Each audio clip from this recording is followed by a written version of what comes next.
Hi, Harvey Stone here. Hope you had a great July 4th. Watched some terrific fireworks. Didn't eat too many hot dogs. And what I'd like to do now is to pick up on one of the topics that has shown up in the forums recently, in the Art and Science of Relationships website forums. And that is the topic of marriage on the rocks. Now, this is obviously a very, very critical issue, particularly for those folks who feel like their marriage is on the rocks. And probably today there are thousands, tens of thousands, who knows, maybe millions of marriages and relationships that have that feeling like they are on the rocks. And I would argue that it is likely an inevitable stage that relationships get to, and some get through it, some don't get through it. Usually when people are in it, they have that Three Stooges feel to the relationship where people are blaming each other, people are attacking each other, people are saying, oh my God, if only he were different, things would be okay. If she would just stop doing this, then we'd be all right. And what I really like to talk about here are a couple of things that people can do if you find yourself and you are in this stage, or you anticipate that you may be sliding into the marriage on the rock stage. Here are a couple of things that you can do. I mentioned them very briefly in a post under this topic, and I want to elaborate on them now. So what's the first thing to do? Well, what I would suggest the first thing to do is to realize the other person is not to blame.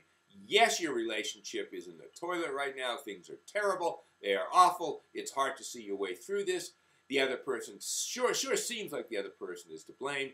But in reality, you got to take the position that if you still love this person, you still want to salvage this relationship, you still want to make it work and deepen the relationship, the point of view is we are on the same team. We are in this. Yes, there are problems. We are in the same rowboat, the same relationship rowboat together. And if we are on the same team, we got a shot at making it through. So that is the critical piece. You got to get past the other person is to blame, and you got to see that you're in it together, and you're on the same team, and you got to work it through essentially as teammates.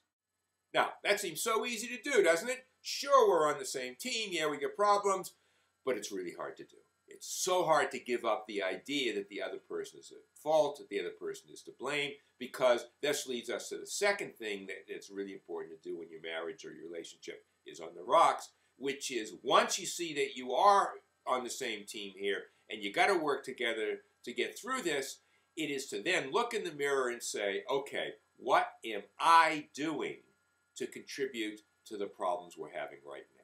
What am I doing? What are my behaviors that are really messing up right now? How am I looking at my partner? Or how am I acting towards him or her?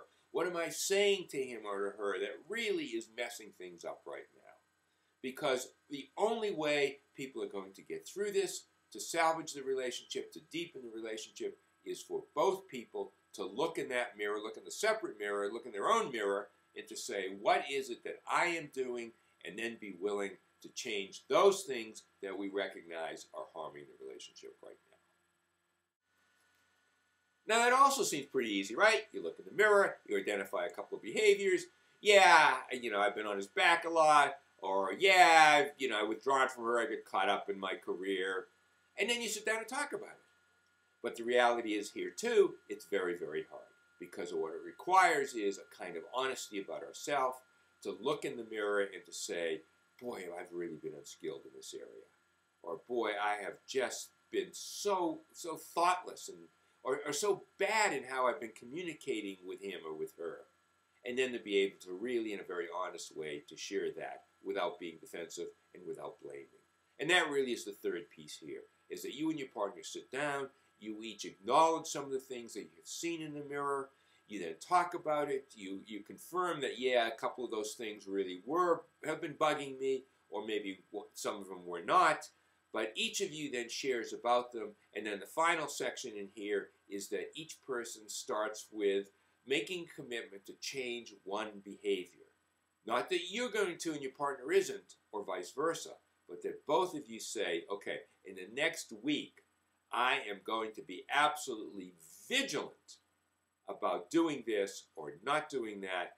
And if you're absolutely vigilant about doing or not doing what you say you're going to do or not do, then we can begin to get through our problems here. we can begin to rebuild the trust we have in each other, and we begin to really see again the commitment that I'm sure we've both made to each other in the past about how important a relationship is, how much we love each other, and how much we want to build and deepen the best possible relationship that we can have. So to quickly summarize, the first step is to recognize the other person's not the enemy. You're both on the same team. Secondly, to then look in the mirror and say, what am I doing that's contributing to the problems we're now having? And thirdly, to sit down with your partner, to acknowledge those contributions that you and your partner are making to the problems, and then to say, okay, in the next week, what is one behavior each of us is going to change so that we can rebuild our trust, rebuild our commitment, and rebuild